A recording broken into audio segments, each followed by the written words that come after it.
Southern Nigeria, especially the southwest, has a common medical condition that is believed can only be treated with herbs, and as such, you rarely hear people go to hospitals to make complaint of this condition. And this condition is called JEDI-JEDI. In Yoruba, simply something like it's the anus. What is JEDI-JEDI according to the people? So I went into the streets to find out what JEDI-JEDI is actually, and I discovered that there are no standard symptoms to this ailment. For some it is back pain, for some it is watery stool, for others it is mucus stool, and for some it is protruding of a mass from the anus. But one thing I did find out is that JEDI-JEDI is a sickness for men. One thing you will notice from all these symptoms highlighted earlier is the fact that these symptoms are symptoms of already known diseases in Western medicine. For instance, passage of watery and mucoid stool is diarrhea in Western medicine. Passage of bloody stool is dysentery in Western medicine.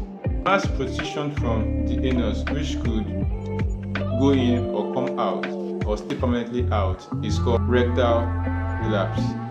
Presence of some tags in part of the intestine which come and go are most likely called piles is known as hemorrhoids.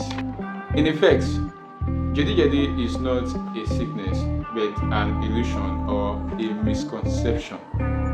The popular belief is that sugar is the principal cause of JEDI-JEDI, and as such, those of us that do not drink alcohol or take soft drinks, we are always told to man up or we will die of JEDI-JEDI. Sugar. How? Sugar is a generic name for sweet-tasting, water-soluble carbohydrates, which is mostly used in the making of food. We have the simple sugars, we have the compound sugars. As free sugar consumption began to grow in the later part of the 20th century, researchers began to examine if diets high in free sugar, especially refined sugar, was damaging to the health. Excessive consumption of free sugar is associated with obesity, diabetes, cardiovascular disease, cancer, and tooth decay. The WHO recommends that the intake of free sugar should not be more than 10% of our total energy intake. As a matter of fact, they even advise us to reduce it to 5%. While it is good to reduce the intake of sugar to the barest minimum, it has nothing to do with JEDI-JEDI as claimed. It is interesting to note from my own observation over the years that the pain on the lower back has been associated as the main symptom of JEDI-JEDI. How true is this? In my own opinion, the mild lower back pain that is usually associated with this disease is or could be as a result of sleeping position. For example, people like me that love to sleep on our chest, we definitely are always on the corridors of having lower back pains, prolonged standing. And there are some other factors that could result in back pains medically. For instance, a strain or injury to the muscles and tendons in the lower back, which could be as a result of heavy lifting, or budding or ruptured discs. These discs act as a cushion to the bones in the back, and when this cushion is weared out, it will start causing pains on the lower back. And most of the time, treatment for these back pains does not go beyond just resting the back. The biggest misconception, however, is the fact that sugar is responsible or sugar is the culprit for erectile dysfunction. Men will always indulge themselves in the consumption of herbal concoctions, either from local sellers or from packaged manufacturers of such concoctions. I would not disapprove of these concoctions actually, because I would not say they do not do their jobs if a lot of testimonies have been to this effect. However, is sugar the culprit?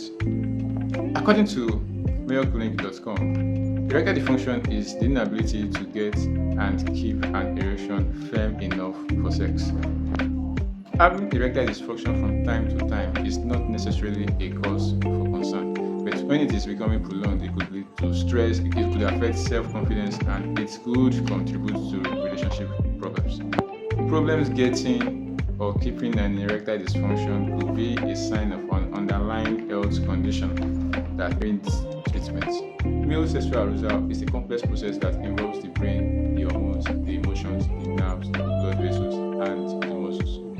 So, if there is an erectile dysfunction, an affection or a problem to any one of these 6 could lead to it. Likewise, stress and mental health concerns can cause or worsen erectile dysfunction. Many cases of erectile dysfunction is caused by something physical, and they include heart disease, clogged blood vessels, high cholesterol, that is atherosclerosis, high blood pressure, diabetes, obesity, metabolic syndrome, that is a condition involving increased blood pressure, high insulin levels, body fat around the waist, and high cholesterol, Parkinson's disease, multiple sclerosis, certain prescription medications, tobacco use, Peyronie's disease, that is the development of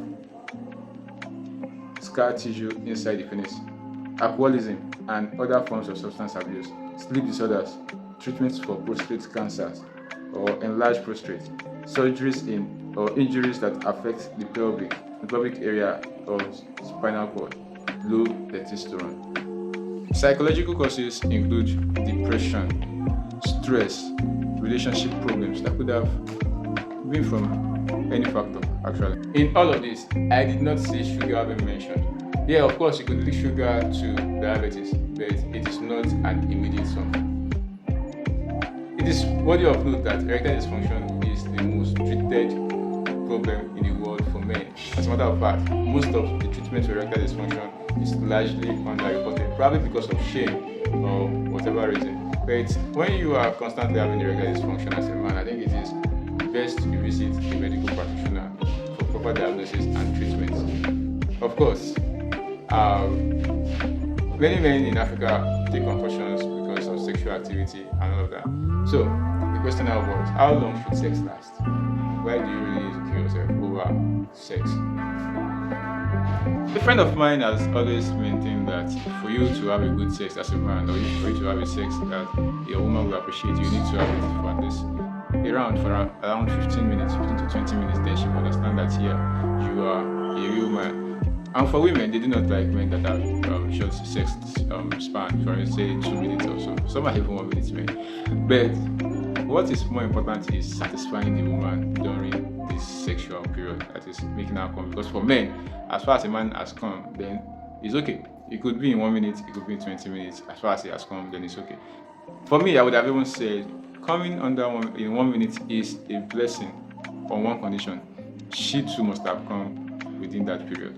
So rather than take concoctions that could be damaging to the body system in the nearest future, why not study how to make a woman come quickly rather than take these concoctions to boost your sex period? Because in the end of the day, even if you trust in and out for 30 minutes, she still might not come to climax. So what is important here is study how to bring women to climax within the shortest time possible, so you can also preserve your health for the foreseeable future. Also, rather than take concussion, I think you also need to work on your brain to program you to think that you can actually do sex for a long time. Actually, why do these concussions work? For me, I think it's been not being connected to the fact that when men take these concussions, they now believe that they can actually last long and eventually will last long. But I think using your brain, conditioning yourself to last long will actually do the trick. I read in a book of psychology some time ago. I can't remember the name of the authors now. I will title the book. The women claim that a man can actually last 30 minutes in bed for one round of sex if he conditions his mind properly. So you see, JEDI-JEDI is a misconception. Sugar is not a cause for low sexual performance or erectile dysfunction. All these are all myths. Let me know what you think of all I've shared with you so far. Do you think it's true? Do you think it's a lie? Are you a medical personnel and you think one or two things I've said are not correct? Please share it in the comment section. A caveat here, I am not in the medical field. Most of the things I've said are research that I've done. You see my research references in the comments, in the description. Don't forget to like this video, don't forget to share this video, and of course if you are not yet subscribed to this channel, please subscribe immediately.